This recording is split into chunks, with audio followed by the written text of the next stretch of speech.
Se me perguntassem quais os meus artistas favoritos, eu diria de longe, com toda certeza, Shinichi Sakamoto e Suehiro Maru. Eu citaria os dois, pois obviamente é o caso de as pessoas estarem me perguntando, arte física ou digital, mais puxado para o realismo ou estilizado. Porém, hoje eu estou aqui para falar sobre o Shinichi Sakamoto, e como a arte dele é uma das melhores que existem nos mangás atualmente. Que ninguém desenha como Sakamoto, isso é óbvio, mas o que necessariamente o torna tão icônico? Estilo, influências e arte digital. Eu sou o Thiago e hoje eu vou dissecar sobre um dos mais geniais mangakás que já existiram. Eu aviso que neste vídeo abordarei a respeito do estilo artístico contemporâneo dele, que se estende desde Kokou no Hito até DRCL. Eu não citarei o começo de carreira, quando ele trabalhava com Masura Oh e Niragi Kyomaru.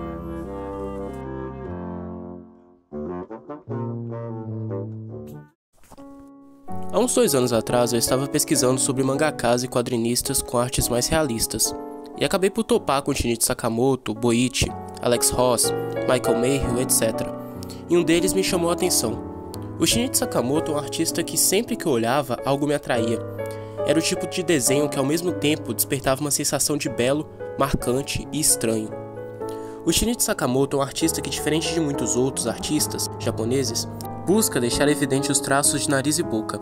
Ele deixa estes traços de uma forma mais realista e com um peso e suavidade, como se cada relevo da pele da mucosa presente nos lábios importasse para a representação de expressões faciais. Ele deixa claro uma delicadeza e cuidado com cada linha. Isso sendo mérito do autor, pois desde o começo de Ascension, The Climber, Kokou no Hito, já haviam tais características, apesar de estarem meio crus a princípio.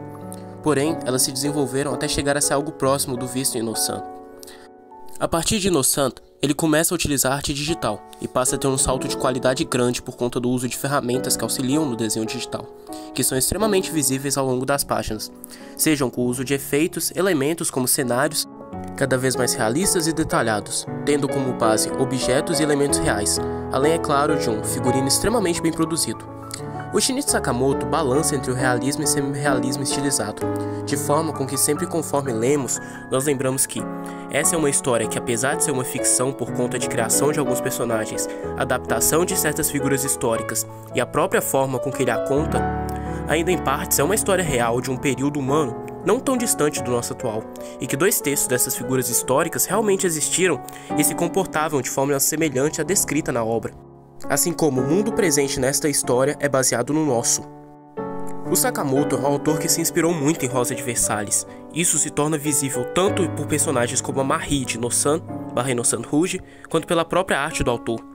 A partir de Ino-san, o Shinichi Sakamoto passa a possuir um estilo que se assemelha a uma evolução / adaptação do estilo de mangás shoujo, em especial o presente Rosa de Versalhes, mangá que também chegou a influenciar Berserk, que visa um público mais feminino, porém com a arte do Sakamoto contando com um olhar mais carregado, cruel e pesado, tanto pelas histórias que ele conta, quanto pela busca pelo semi-realismo e menos pela estilização, do estilo mais puxado para o shoujo, e também por ser um mangá seinen que visa mais o público masculino. Porém, sem perder certas características presentes no shoujo, como personagens que têm características que tendem a ir mais ao lado andrógeno, como o protagonista Charles Sanson, ou o Giant Chartois, presente em Ino-san, coisa que também se estendeu a DRCL Midnight Children, com o Luke/Lucy. É como se ele moldasse o estilo de forma a se encaixar com o que ele quer contar, tanto que em The Climber/Kokou no Hito, o mangá começa com um estilo um tanto quanto mais puxado para o shonen, apesar de algumas particularidades. Conforme o tempo foi passando, o estilo dele foi se moldando a algo mais humano, porém sem chegar ao estilo mais shoujo de Ino-san. A mudança de estilo dele foi uma coisa um tanto quanto presente também em DRCL Midnight Children. O estilo dele foi moldado de forma a se encaixar melhor para se contar uma história sobre adolescentes contra um Drácula. Por exemplo, quando ele desenhava personagens em tal fase da vida inocente, ficava um tanto quanto estranho, muitas vezes aparentavam possuir uma idade maior do que eles realmente possuíam, coisa que foi bem melhor executada em DRCL. Existem alguns outros elementos presentes no estilo tanto artístico quanto de se contar a história do Sakamoto, que são extremamente marcantes, como o fato de que ele não utiliza de onomatopeias para promover a sensação de som, ou o fato de que ele utiliza-se de painéis metafóricos e comparativos a fim de tanto trazer uma aproximação do sentimento presente sentido pelos personagens do momento, quanto pela beleza artística, coisa que acaba por tornar muitos momentos de suas obras memoráveis e que a farão ficar na sua cabeça. Uma das minhas metáforas favoritas de Ino-san está presente logo em um dos primeiros capítulos. Em uma cena de dissecação de um cadáver, o Shinichi Sakamoto compara o cheiro dos órgãos internos com uma marretada, como se fosse um baque tão forte para o inexperiente Charles Sanson que no exato momento tem de engolir o vômito para poder seguir em frente. Ou quando mais à frente no mangá acontece uma coisa em que a Marie é representada por uma boneca de porcelana se rachando, que representa a sensação de como o momento a feriu e a influenciou. Ou em outra obra, da RCL Midnight Children, em que em um capítulo há a representação de Mina Murray como uma rainha em um tabuleiro de xadrez disposta a lutar, apesar de os garotos, representados pelas outras peças, não quererem que ela lute pelo Luke. Mas como Shinichi Sakamoto faz isso tudo? Uma das coisas que mais tornam icônico o estilo do Sakamoto é o seu jeito de produzir quadrinhos. Ele produz de forma quase que toda digital, sendo a única parte no tradicional a ideia base de como o capítulo vai ser, o storyboard, que é produzida como se fosse um mini mangá com traços mais leves e simples. Após isso, ele começa a desenhar digitalmente, aproveitando muitas das ferramentas presentes no programa de desenho digital. Um dos elementos que ele mais utiliza no desenho são figurinos confeccionados por ele mesmo, que em conjunto de seu assistente que é fotografado vestindo. Ele utiliza tais fotos para fazer tracing de forma a se retratar as roupas utilizadas em tal período da forma mais fiel possível. Quando traçada por cima, ele obtém uma grande qualidade representando a textura das roupas. Ele também adiciona luz e sombra através da arte finalização, assim balançando entre o realismo e o estilizado. Geralmente ele recorre a utilizar as fotos tiradas de seu assistente de forma a obter uma referência que ele muitas vezes utiliza as proporções para conseguir uma consistência nos personagens, assim conseguindo um estilo mais humano e também obtendo uma anatomia mais coesa ao longo das páginas. Mas isso não quer dizer que ele não sabe desenhar corpos. Em alguns vídeos de speed draw, que são upados em seu Twitter e Instagram, ele demonstra que consegue sim desenhar do zero a partir de um esboço. Além de tal ferramenta, podemos citar também que ele cria seus próprios assets, com diferentes estilos de cabelo para os personagens e diferentes posições a fim de poupar tempo, os desenhando na hora. Mas ainda assim, há necessidade dele desenhar e redesenhar os cabelos muitas das vezes. Além destas, há várias facilidades que apenas o desenho digital proporciona, como camadas, diferentes brushes que auxiliam o autor na hora de trabalhar, e a facilidade de se operar retículas.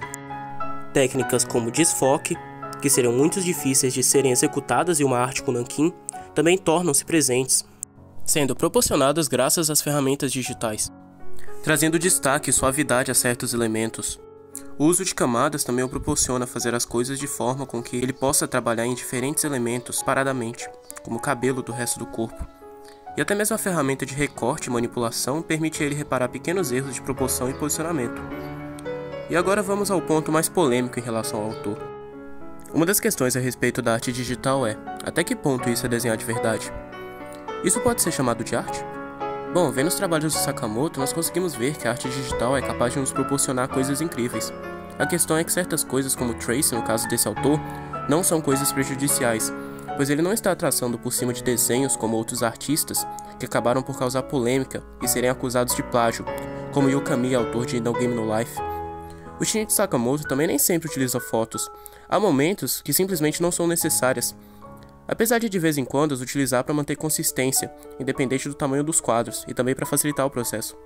Que na primeira página dupla de DRCL, por exemplo, nós vemos ele desenhando todo o corpo de Luke, desde o rascunho, passando pela arte final, e chegando no tracing do tecido e detalhamento. Nós conseguimos ver todo o processo dele através do documentário Manben, e percebemos que mesmo ele utilizando ferramentas visando poupar tempo, ele ainda demora horas fazendo uma única página, coisa que revela o tanto de dedicação e cuidado entregue por ele durante todo o processo.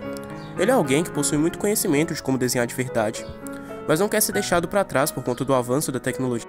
A maioria dos mangakas atualmente trabalham com digital, como o autor de Jujutsu Kaisen, por exemplo, ou até mesmo o autor de Bleach, que durante a produção mesclava desenho físico com digital. Hoje em dia são poucos os autores que trabalham no físico. De exemplos dá para citar o Junji Ito, que também possui um documentário no Manben. Mesmo nas pinturas do Sakamoto a gente nota um certo detalhe, elas não parecem ter sido feitas apenas jogando um filtro e pintando com outra cor por cima para dar sombra. Mesmo sendo um mangaka que trabalha com uma obra serializada mensalmente, ainda assim há uma demora e dificuldade de se colocar suas ideias em prática em tal período de tempo. Mesmo ele contando com assistentes, ainda assim, por conta de seu estilo extremamente detalhado e artístico, leva muito tempo para poder se entregar uma página de um mangá. O Shinichi Sakamoto não trabalhava com arte digital quando fazia Kokou no Hito, tendo produzido a maior parte da obra utilizando de uma Fudepen, /brush pen, coisa que certos quadros me fazem realmente questionar se isso é verdade. Mas se for, é realmente um feito em tanto, pois muitos dos quadros se assemelham à arte digital. Mas mesmo nos quadros que a gente observa que realmente foram feitos utilizando de uma brush pen, nós percebemos que ele conseguiu fazer algo incrível. Com o Shinichi Sakamoto, nós aprendemos que não há problema você utilizar de tecnologias para facilitar seu processo. É uma visão um tanto quanto errada que os artistas deveriam fazer tudo por conta própria sem auxílio. Se as coisas fossem assim, não existiria pelo menos um terço dos autores e artistas que possuímos hoje, devido às dificuldades de se produzir obras. Por exemplo, é um tanto quanto difícil e caro de se obter retículas fora do Japão. É um tipo de material muito nichado e raro que vem deixando de ser produzido. Tanto que a questão dos materiais foi um dos motivos que levou o Sakamoto a migrar para o digital. Utilize o que torna seu trabalho mais fácil e que pode melhorá-lo, sem medo. Você não precisa fazer tudo por si só, mas saiba realmente fazer o que você está fazendo. Não é uma ferramenta que está ali para tornar seu trabalho mais rápido e fácil que vai te dar conhecimento de como desenhar ou desenhar em seu lugar. Lembrem-se, ela é apenas uma extensão do papel e dos materiais, não uma sua.